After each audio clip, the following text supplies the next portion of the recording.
right now, while you're watching this, somewhere in the world, there's a room. No cameras, no journalists, no record of any kind. And the decisions being made in that room tonight will change your life, your children's lives, maybe the lives of people who haven't even been born yet. And you will never know it happened. Nobody will, because the most powerful organizations in history were never meant to be seen. In 1832, a group of students at Yale University created a secret club. They called it Skull and Bones. Since then, 3 American presidents were members: CIA directors, senators, Supreme Court justices, and most people never thought about it for a single second. This isn't a conspiracy theory. This is documented history. And Skull and Bones, that's just the one we know about. Today, for the first time, we're going inside. Every level, every secret, every price you pay to move up. Because here's what nobody tells you before you walk through that door. The further in you go, the harder it gets to find your way back. The only question is, how far are you willing to go? Level 1, you don't find them, they find you. You get a text at 11 p.m. Just an address, no name, no explanation. You show up. Parking garage, edge of the city. You wait 20 minutes in the dark. Nobody comes. Then a black car pulls up.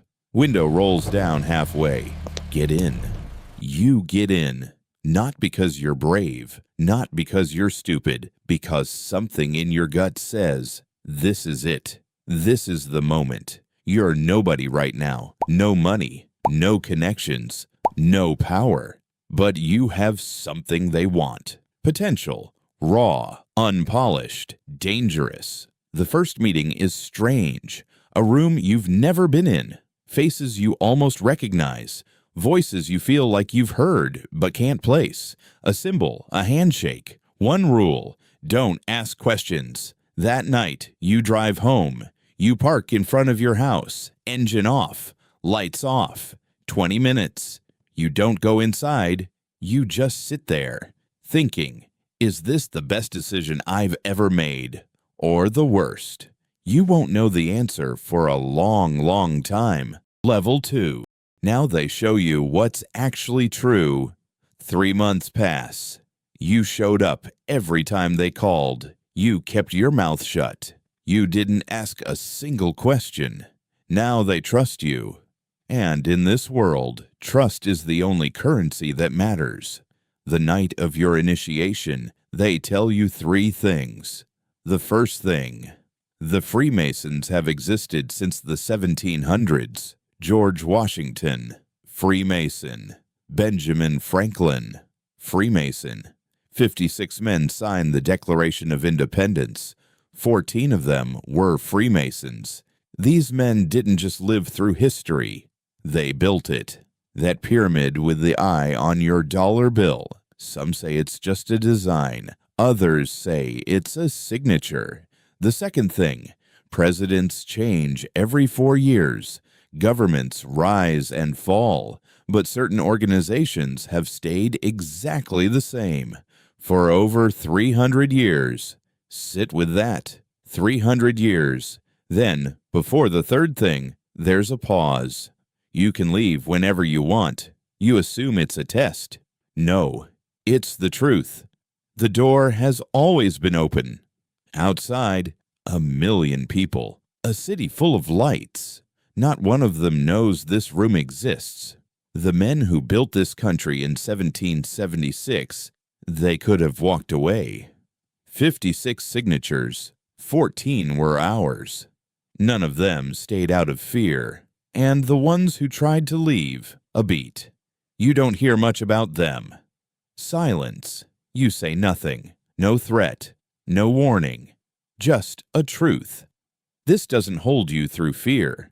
It holds you through hunger, the need to know. Once you see what's real, you can't go back to pretending. On the drive home that night, you think one thing. It was true. You could have walked away, but you don't want to anymore.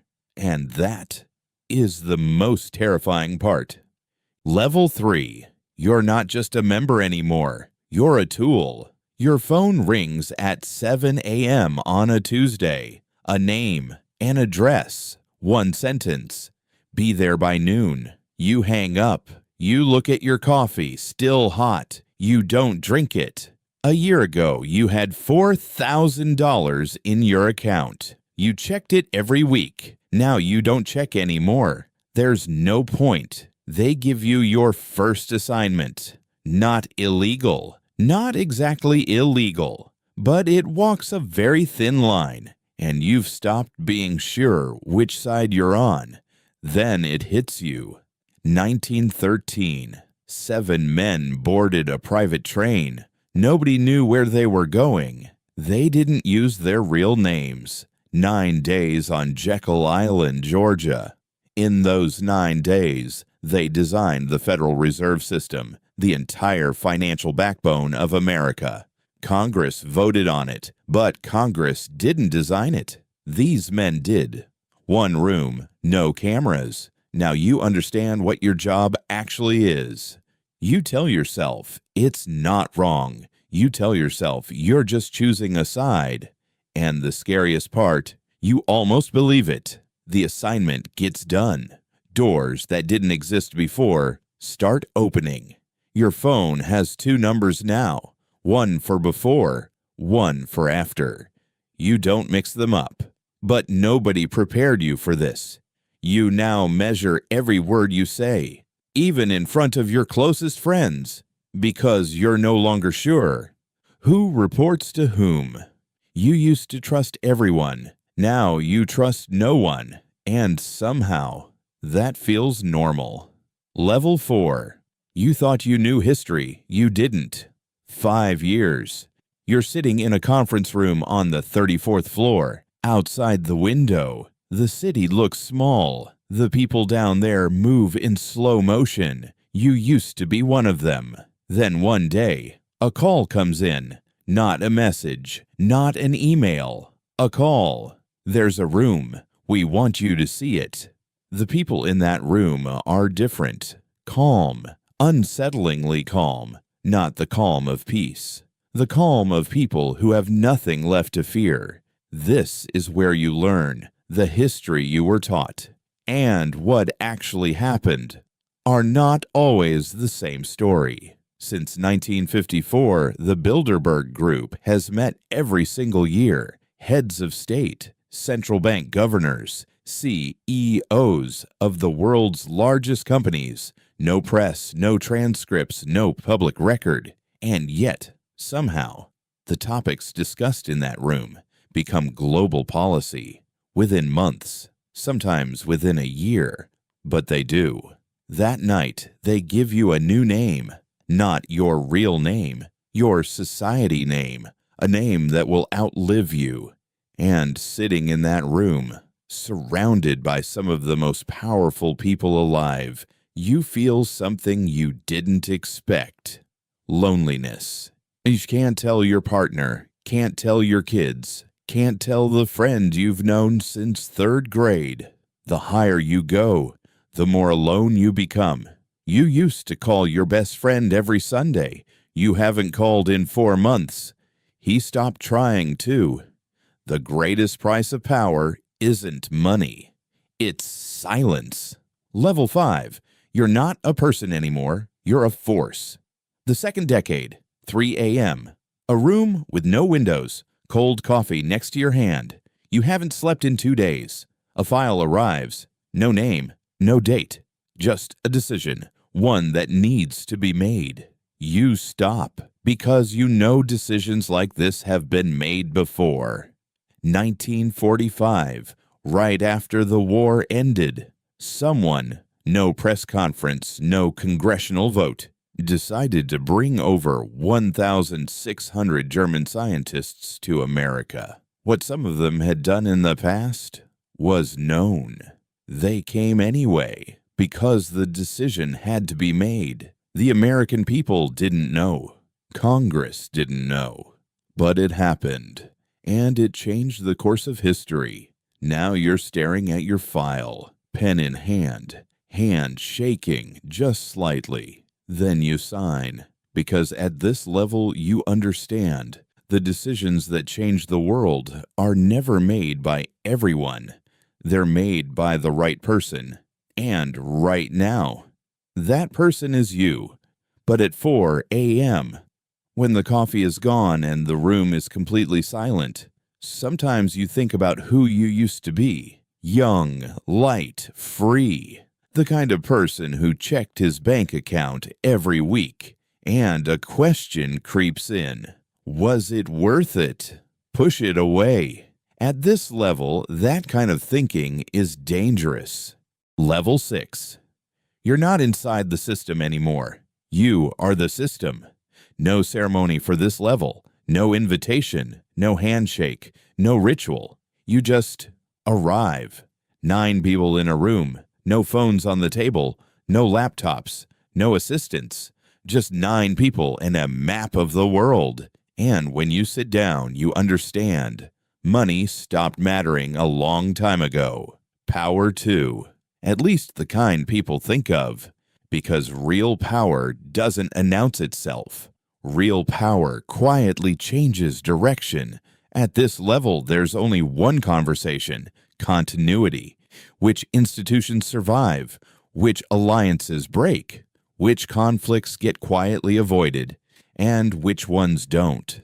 The decisions made in this room sometimes touch the entire world. And then something hits you. Something genuinely uncomfortable. Very little in your life was actually random. The crises that shaped you. The people who appeared at exactly the right moment. The text at 11 p.m. that sent you to a parking garage. You thought you were climbing the ladder, but someone built that ladder. And now, you're one of the people who builds them. The scariest part, you don't want to leave anymore, and you're not sure when that changed. So there it is. Every level, every secret, every price. The recruit who just wanted to belong somewhere slowly became the one who decides what belonging even means. George Washington was a Freemason. 3 American presidents were members of Skull and Bones. The Bilderberg Group still meets every year, and not a single mainstream channel covers it live. These aren't theories. These are documented facts, public record, verified history. But the thing that keeps me up at night, the most dangerous people in the world, aren't always the ones in the spotlight. Sometimes they're the ones controlling it. The question was never, can you get in? The real question, the one nobody asks you up front, what are you willing to become? Because the society doesn't change as you move up. You do. Slowly. Quietly. So gradually you don't even notice. Until one day you stand in front of a mirror, and the person looking back still has your face. But their eyes have seen things that can never be unseen. The door is always open. The question is, which side of it do you want to be on? If this made you think, good, it means you haven't lost yourself yet. And remember, knowing isn't enough.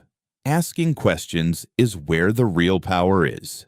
Next video, we're going deeper. We're looking at the ones who tried to leave and what happened to them.